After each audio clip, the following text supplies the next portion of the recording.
Hey everyone, so here it is. My new video editing / work laptop is a gaming laptop. So why did I get a gaming laptop instead of a video editing / creator laptop like my Aero 15? Well, I did consider those. I actually considered getting the upgraded Aero 16, but the Aero 16 had weaknesses as far as like it was missing all its ports. They were trying to go Apple style, and I didn't like that. They got rid of a bunch of ports, including the SD card reader, your Ethernet ports, your USB-A ports, and things like that. The MSI, I considered that, the MSI Creator 15s, and the Asus ProArt StudioBook 16, which was the strongest competitor, but at the time they were pretty much sold out.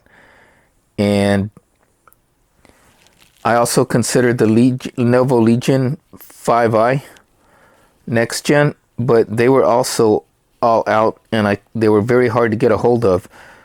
So out of the gaming laptops, I think only the Lenovo Legion and the Alienware were one of the few that I considered, because they were one of the few gaming laptops that actually had pretty good to decent color accurate screens for video editing. Also, one thing, the biggest weaknesses of all the creator laptops, in an effort to make them thin and light and much more portable than say your average gaming laptop, is that they all had thermal power limits, or what they call like TDP. Like, I was considering the MSI Creator 15, and that was a good deal because for under $2,000. So basically my budget was to go $2,000 or less, maybe a little bit more than $2,000. And the MSI Creator 15 with the 11th gen processor came with a RTX 3080. But the RTX 3080 was power limited. And that's the same thing with most of the creator laptops, is they were power limited, with like some of them with that had the more powerful graphics card or CPU were power limited. The only one that was very balanced, which had like I think a total of 140 to 150 watts of total power, was the Asus ProArt, and that was the strongest contender. But I ended up going with the Alienware only because the Alienware had the newest 12th gen, Intel Core i7 processor with 14 cores and 20 threads. And when you're doing video editing, cores matter, trust me. Much more so than gaming.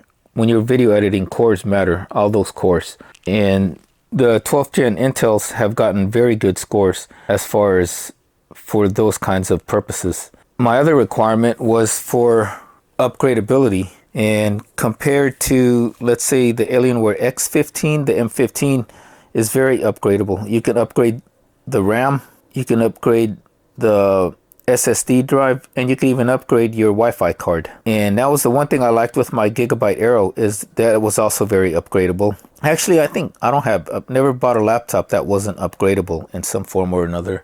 The only weaknesses that this has is that it doesn't have the fast SD card reader like my Aero 15 has, and it doesn't have that 4K, beautiful 4K OLED color accurate screen.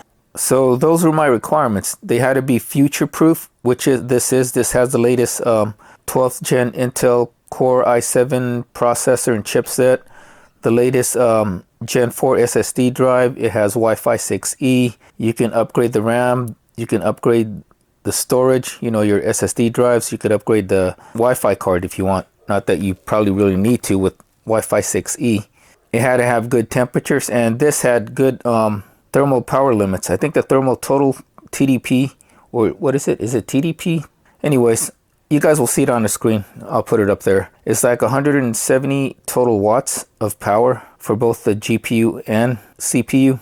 And that's the good thing with most gaming laptops, is they're not, most of them, not all, but most, are not thermal power limited like creator or thin and light laptops are. And for me, I don't really mind the laptop being a little bit chunkier or a little bit heavier. It doesn't matter to me. It's not like I'm going to be taking it out all the time, but when I do need to go take it out somewhere, like say on vacation or from work to home, I could still do it. So enough talking. Let's open up the laptop, or let's unbox this box. So I like what Alienware did. Just like if you guys seen my Samsung QN90A, my new TV slash PC monitor, is the outer box is a plain brown, you know, indiscreet box. They had the shipping label here. There's no really way you could tell, like, oh man, this is the Alienware laptop. You know, when porch pirates walk by your house or by your front door, or yeah, when porch pirates walk by your house, walk by the front of your house, and they see your door, they don't see anything sticking out like saying, oh, advertising, it's a very expensive Alienware laptop. And as you can see here, there's some shipping labels here and another shipping label here in the back, but yeah, it's very indiscreet. And some stuff here, you can pause that and read it for yourself. So let's open up this outer box. Okay, so here is the outer box, and you can see that it's a plain white box with Alienware branding, and I don't know if my camera is picking it up, but there's this stenciled in, like right here, where it says M15. I don't know if it'll really show. Let me dim the lights a little bit, see if you can get a better look.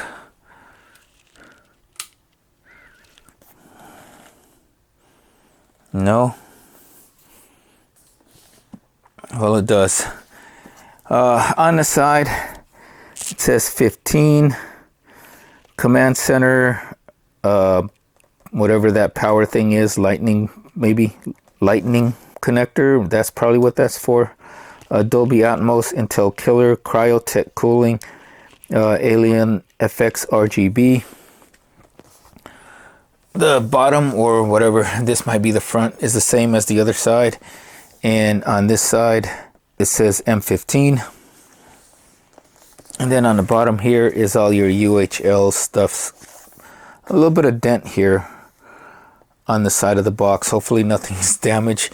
This came from FedEx, and I was not expecting this until this coming Tuesday, because I thought it was going to come in on the 7th, and today is the 5th, as you guys can see. It's June the 5th. So it came a few days earlier, although when I was first ordering it through Dell, and I was talking to the sales rep, if I would have gotten Windows 11 Home instead of Windows 11 Pro, I would have gotten next day delivery instead of having to wait, I think, a week and a half almost for this laptop, just for them to change it from Windows Home to Windows 11 Pro. Okay, I actually had to turn the lights back on, but see which way this opens. I think it opens this way, and yeah. So right here, straight front and center, is the laptop, and probably right here are the accessories. So let's look at what's the included accessories first. Actually, there's this other box up top here, which is probably for the manuals, maybe. Let's see what's over here at the very top. Let's see what's inside.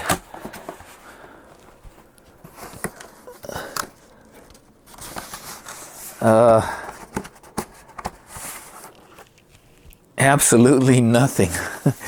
It's just padding, it looks like. I don't know if you guys can see that. Let me lift it up. See? Nothing. Just padding, as you guys can see right there. It's just padding, so nothing on there. Okay, never mind. Okay, so with that out of the way, that's nothing really in that part of the packaging. So we get our power cord in this big ass power brick. I believe from watching one other review or something, yeah, it's a 240 watt, so it's a little bit bigger. And a little bit more power than the one on my Aero 15, which is 230 watts. And no manuals or anything because Dell wants you to download those, I believe.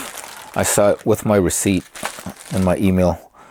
So let's put all of that other stuff aside. Okay, so that's what we get in a box. The big 240 watt power adapter and the power cord, and then a laptop. Nothing else to it. All your manuals and things like that, you would download them from Dell's website that you got with your email for the order. Oh, wait. As I was lifting this up out of the box, they actually have something here. Your warranty and safety information, and I guess a quick start guide, Alienware, so you can pause that and read it for yourself. It's like probably like a registration or thank you card. And then right here is all their social media. Here's the quick start guide and a QR code for probably your manual and stuff like that. So yeah, that's it for that. Okay, with all that stuff set aside, here is the actual laptop. Let's remove the plastic. Ooh, it's very satisfying. Yeah.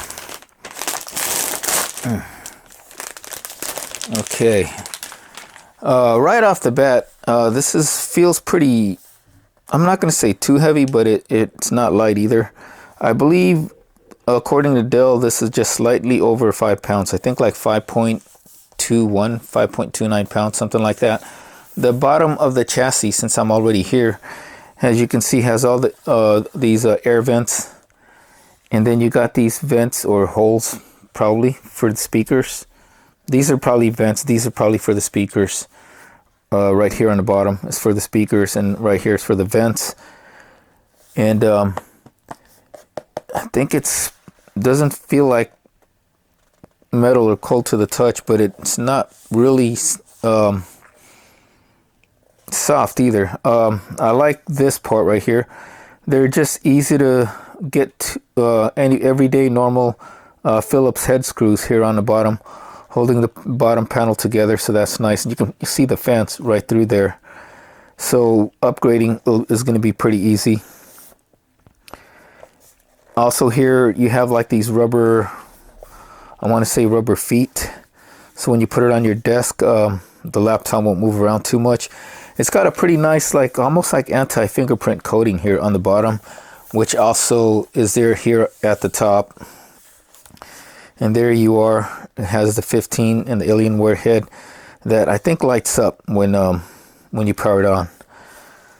So since we're here looking at the back, you got more air vents right here in the back on your left and right side. And then starting from my right, you have your power connector, full-size HDMI 2.1, which can power like 4K monitors or TVs at 120 hertz or 8K at 60 hertz, I believe. And there's your USB 3.0 or 3.2 Gen 2 or Gen 1 port. And then you have your Lightning port / USB-C port, and that's for power and for your display, I think also for an extra display. Here on, I would say this will be the right, because if the laptop is here and this is the front and I have it open, that's going to be in my right hand side. So you have two more USB 3.0 or 3.2 Gen 1, something like that, ports. So they're fast ports, USB 3 ports. And then on the other side, the left side, is your Ethernet port and your universal headphone / microphone port. And then in the front, nothing. And that's it. And I'm going to break out my Aero so we can do a size comparison between the two. So here is my Aero Creator 15, and as you can see, this is the one thing I love with the Aero. It has all these ports. Never needed anything like any kind of dongles. This had the Ethernet, headphone, microphone jack, USB-C, display port, HDMI 2.0. And then on the other side, you have your power cord, your fast UHS 2 SD full-size SD card reader, another USB-C / display port, and 2 more USB 3.0 or 3.0 ports, something like that. It was very nice. And comparing the two, let's see.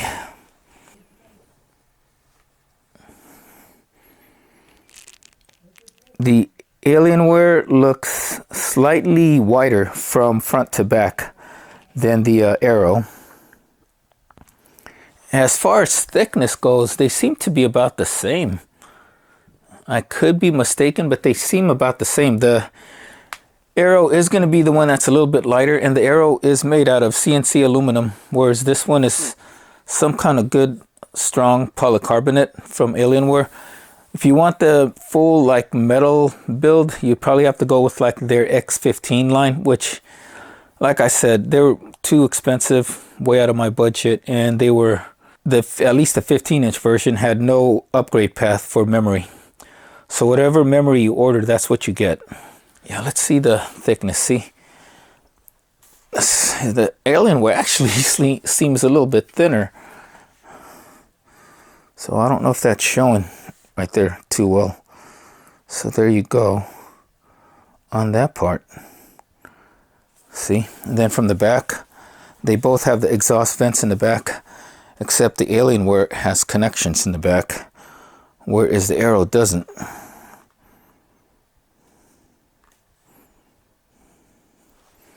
Okay, but now you'll see why I had to get the Aero. Well, not necessarily replacing the Aero, but yeah, it will replace the Aero for work, but I'm not getting rid of this Aero. I love the screen too much on this Aero. The beautiful 4K OLED screen. The only reason is watch when I turn it on, and you'll see why in a little bit.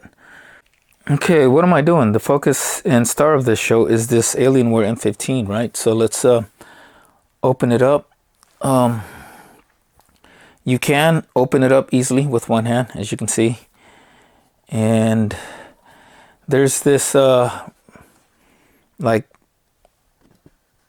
recycled soft like paper over here to protect the laptop screen and keyboard, almost like microfiber, but not really microfiber. And let's see if there's any screen flex. There is a little bit of screen flex, not too much, but it's the keys feel pretty nice and clicky, pretty springy. I'm not much of a typist, but compared to the Gigabyte, they're probably almost the same. And actually, the Alienware is a little more springy, probably because they're newer. And so there's the two screens compared. And let's put the Gigabyte aside. Let's see how much power the Alienware has. The Alienware, does this have a... It looks like it has an anti-reflective screen compared to the Gigabyte. As you can see, the Gigabyte is pretty reflective, whereas the Alienware not so much, as you can see. But most OLED screens are pretty reflective. So the screen on this, you have three choices to choose from. You can go with the 1080p 144 hertz, and then a 1080p 340 hertz, and then I chose I wish they would have had a 4K option, but I picked the Quad HD, which is 1440p at 240 hertz. And I believe this is their best panel as far as combination of resolution and refresh rate.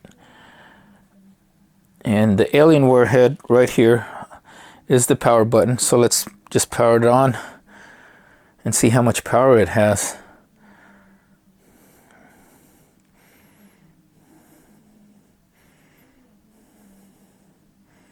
It's probably going to take me to the Microsoft welcome screen. Yep. It's the Windows hello screen. Okay. All right, so I'm gonna stop the video here, get the laptop set up, and then I'll come right back and compare the two screens on the Alienware and the Gigabyte. Okay, right off the bat, there's not too much bloatware other than the Office trial for Office from Microsoft, and then your Dell Alienware stuff. So my Alienware right here, which I'm probably gonna, well, not my Alienware, but the Office, I'm probably gonna uninstall all that stuff. And as far as the battery goes, I have about 38% remaining off of the battery, and I'm gonna go to settings and look at the display and see what's the brightness on. So when I was setting up, it was on a white background and it seemed pretty bright, and so it's at 75% brightness right now. I'm gonna turn it all the way up to 100, and then from there you see your Alienware head. We're gonna go to personalization and let's pick a background that both of these computers will have, so we can compare the two screens. Actually, let's pick something more colorful. Let's see, this one. There you go. So there's the Alienware. Let's scroll out.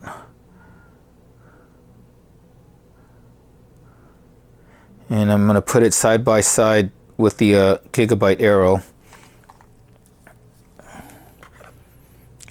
I'm going to let the Aero boot up so you guys can tell me what you think is wrong with my Aero 15.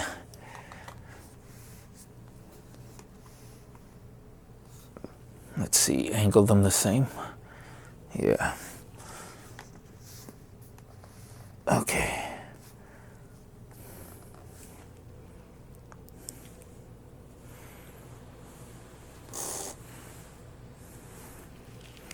Let me move this. One thing I noticed with the keyboard is just like the Aero, the secondary function keys on this Alienware don't light up also. Although I do like that this caps lock right here has that light, LED light in the caps lock to show you if the caps lock is on or not. The Aero doesn't have that caps lock light on there. It shows up on the screen whether you have caps lock on or not. And like if I'm using Linux, sometimes it doesn't show up. So there's the Gigabyte. Let me log in.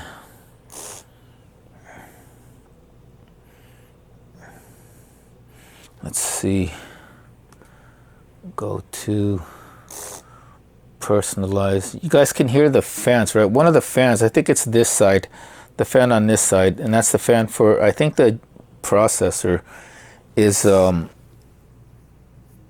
not working too good. I'm gonna have to get it replaced. Let's go pick this one. And there we go. You guys tell the difference? As you can tell, right, the OLED has more punchier, deeper blacks than the Alienware, and that's probably because of the coating too, but the Alienware is pretty close. I do have this at full brightness right now, the OLED screen on the Aero. The Aero also has the numpad, whereas the Alienware does not have the number pad on the keys. And these are per key RGB lighting on the Alienware, and it's the same thing on the Gigabyte Aero 15 that I have, my old Gigabyte Aero 15, older Gigabyte Aero 15. I like the fonts on the Alienware a little bit better than I do on the Gigabyte though. So that's that. And yeah, so that's it for this unboxing and first impressions and setup. If you guys have any questions, leave me in the comments. I will not be doing any gaming, so if you have any gaming related questions, I'm sorry, I apologize, but I don't do gaming. I don't have time for gaming. I have a lot of obligations at work and to my clients, so I probably don't have a lot of time for gaming. The little time that I do have, I try to make videos for you guys. So I will be doing like benchmarks tests as far as like how fast this thing can edit and things like that, like with a DaVinci Resolve compared to the Aero and my desktop, but that's about it. So yeah, that's it. If you guys have any questions regarding those, how it is to work with, to work in, how it is as a work laptop or a video editor or whatever, how is the screen, if I notice any differences between a 60 hertz panel on the Aero 15 versus the 240 hertz panel on the Alienware, I will let you guys know. So yeah, that is it. If you guys have found this video informative or entertaining or helpful, give me a like and subscribe. And if you haven't already, follow me on Instagram at The Workout Geek for all my latest happenings and great workout tips. Till next time, take care, stay safe, stay healthy, and have a wonderful day.